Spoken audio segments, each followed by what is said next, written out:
माझ्यासारख्या कार्यकर्त्याला बळ देण्याचं काम भाजपनं केलंय. बबन मोकाशी. महापालिकेत आपल्या पक्षाचा महापौर असावा आणि आपली सत्ता महापालिकेवर असावी म्हणून राजकीय नेते दंड थोपटून महापालिकेच्या रणांगणात उतरले आहेत. महापालिकेचं बिगुल वाजल्यानंतरच सर्वच पक्षातील उमेदवारांनी प्रचाराला जोमाने सुरुवात केली आहे. महायुतीतील भाजपचे उमेदवार बबन उर्फ अभिजित आप्पासाहेब मोकाशी हे प्रभाग क्रमांक 18 मधून निवडणुकीच्या रिंगणात उतरले आहेत. आज शनिवारी सकाळी 10:30 वाजता पायमल वसाहत येथील श्री गणेश मंदिर या ठिकाणाहून बबन मोकाशी यांच्या प्रचाराचा शुभारंभ मोठ्या उत्साहात झाला. यावेळी माजी नगरसेवक संग्रामसिंह निकम, भाजपचे नेते संताजी घोरपडे, रुपाराणी निकम यांच्यासह प्रभागातील नागरिकांच्या हस्ते श्रीफळ वाढवून प्रचाराचा शुभारंभ करण्यात आला. प्रभागातील ज्या काही समस्या असतील त्या तात्काळ सोडवण्यासाठी आपण वचनबद्ध असून आपल्याला चांगल्या मताधिक्याने निवडून द्यावे असे आवाहन नागरिकांना करताना उमेदवार बबन मोकाशी म्हणाले. नक्कीच भाजपनं एक छोट्या माझ्यासारख्या कार्यकर्त्याला उमेदवारी देऊन एक कार्यकर्त्याला बळ देण्याचं काम भाजपनं आमचे आमदार अमल माडिक साहेब असतील, मुन्ना माडिक साहेब असतील, चंद्रकांतदादा पाटील असतील, या सर्वांनी माझ्यावर विश्वास जो टाकला आहे तो नक्कीच मी सार्थक करेन. जनता माझ्या पाठीशी आहे आणि विजयाचा 16 तारखेचा विजय उत्सव आम्ही नक्कीच साजरा करू महायुतीतर्फे. गेल्या 3 वर्षापासून बबन मोकाशी प्रभागातील विकास कामे खूप चांगल्या पद्धतीने करत असल्याचे सांगत भाजपचे नेते संताजी घोरपडे म्हणाले.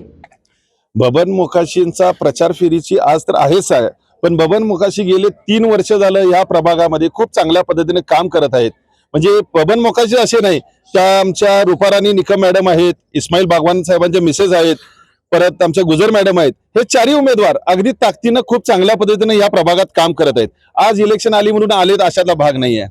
बबनरावांचं तिकीट डिक्लेअर होतच, पण शेवटी भारतीय जनता पार्टीचे काही प्रोटोकॉल आणि काही नियमानुसार जे शेवटच्या दिवशी आमचं सगळं डिक्लेअर झालं, त्यामुळे बबनराव या रिंगणात नव्हते किंवा काय नव्हते अशाला भाग नाही. पण त्यांच्यात एक एकंदरीत इथला नागरिक म्हणून मी बघितलं आहे की काम करण्याची ह्या चौघांच्या मध्ये खूप चांगली ताकद आहे आणि तळमळीनं काम करत आहेत. आज बबनरावांनी आमच्यासारख्या तरुण युवकांच्या मध्ये, काही मंडळांच्या मध्ये खूप चांगलं स्थान निर्माण केलेलं आहे.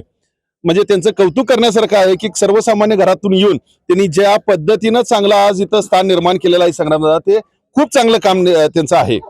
म्हणजे असं नाही, कोविड पासून मी त्यांचं बघतोय, सामाजिक क्षेत्रात जे काही त्यांना शक्य असेल ते काम करत आलेले आहेत. आमच्या बबनरावांचा देखील अगदी चांगल्या पद्धतीनं विजय होईल याच्यात काय शंका नाही. भारतीय जनता पार्टी पक्षाकडून निष्ठावंत कार्यकर्त्यांना संधी दिली जाते याचे उदाहरण म्हणजे बबन मोकाशी. बबन मोकाशी यांना दिलेली उमेदवारी असे म्हणत माजी नगरसेवक संग्रामसिंह निकम म्हणाले. गेली 15 ते 20 वर्ष माडिक तारणी आघाडी किंवा माडिक गट आमचा या माध्यमातून या दक्षिणमध्ये आम्ही काम करतो. त्यानंतर आता अमलसाहेब आमदार झाले, भारतीय जनता पार्टी म्हणून गेली 7 ते 8 वर्ष आम्ही भारतीय जनता पार्टीचं म्हणून काम करत आहे. आमच्याकडे कार्यकर्त्यांची फळे आहे आणि सर्वात महत्त्वाचं भारतीय जनता पार्टीनं आज जो बबन मोकाशींची जी उमेदवारी दिली ती म्हणजे मेसेज दिला की ह्या पक्षामध्ये कार्यकर्त्याची कदर होते, हा एक संदेश गेला त्याच्यामधून बबनच्या उमेदवारीमुळे. आणि आम्हाला मार्गदर्शन करायला खासदार धनंजय माडिक आहेत, अमल माडिक साहेब आहेत, राजीव सागर आहेत, पालकमंत्री आबिडकर साहेब आहेत आणि पुन्हा माननीय मंत्री मुश्रीफ साहेब आहेत. अशी दिग्गज नेत्यांची फळी आमच्या पाठीमागे उभा आहे. आणि त्याचबरोबर आमचे जे म्हणजे आता वरच्या खासदार आमदारांच्या नंतर मधले जे 2 नंबरचे कार्यकर्ते आहेत, प्रमुख कार्यकर्ते, त्यांची फळी सुद्धा या 4ही उमेदवारांच्या पाठीमागे आहे. त्यामुळे मला नाही वाटत की विजय आपल्यापासून लांब आहे, विजय जवळच आहे. फक्त ओव्हर कॉन्फिडन्स किंवा कोणतीही आपण एखाद्याला कमी लेखणं हे मी तसं करत नाही. जोपर्यंत निकाल डिक्लेअर होत नाही तोपर्यंत आपण प्रयत्न करत राहणे हे माझं काम आहे आणि यांना निवडून आणणे ही माझी जबाबदारी आहे. प्रभागात केलेल्या विकास कामांच्या जोरावर बबन मोकाशी हे 16 तारखेला विजयाचा गुलाल लावतील असा विश्वास व्यक्त करताना रुपाराणी निकम म्हणाल्या. खूप आनंदाची आणि अभिमानाची गोष्ट अशी आहे की आज भारत देशाचे पंतप्रधान आदरणीय नरेंद्र मोदीजी यांनी हा जो काही विकास आणि भारत देश विकसित भारत ही जी गंगा आणण्याचं ध्येय धोरण धरलेलं आहे त्याचाच एक भाग म्हणून आज कोल्हापूर महानगरपालिका 2026 इलेक्शन होत आहे. आणि याच्यामध्ये खऱ्या अर्थानं सिलेक्शन हा एक खूप मोठा भाग आहे, ज्याच्यामध्ये जर उमेदवार त्या ताकदीचा असेल, तो खरंच समाजाच्या आवडीचा असेल, समाजाने त्याला मान्यता दिली असेल तर आणि तोच तो विजयी होतो. कारण तुम्ही पाहिलं असेल की देवेंद्रजी फडणवीस साहेब असू देत किंवा आज अमित शहाजी असू देत, कोल्हापूर शहराचे सगळेच चंद्रकांत दादा असू देत किंवा आदरणीय धनंजय महाडिक साहेब असू देत किंवा अमल साहेब असू देत, यांनी आजपर्यंत केवळ आणि केवळ कोल्हापूर शहराचा विकास हेच डोक्यामध्ये ठेवून आज कोल्हापूर शहर बदलण्याचा निर्णय घेतलाय आणि त्याचाच आधार म्हणून आज बबन साहेब यांची निवड झालेली आहे.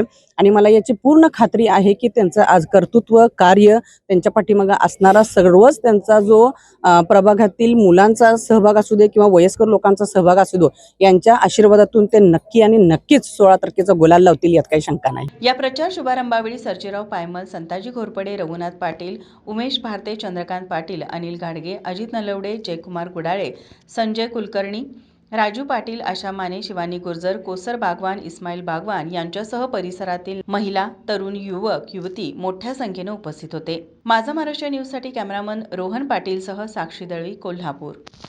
बाळ, फ्रीजमधून श्रीखंड काढ ना. आम्ही पूर्वी घरीच बनवायचो श्रीखंड, त्याची चवच वेगळी होती. आता काय सगळं रेडीमेड. आजी, हे श्रीखंड खाऊन बघ. आज तुझ्या आईनं घरीच बनवलं की काय? हे आहे गोकुळचं श्रीखंड. अगदी जिभेवर रेंगाळणार. जिभेवरच नाही तर मनावरही रेंगाळणार. गोकुळ श्रीखंड, मनावर रेंगाळणार.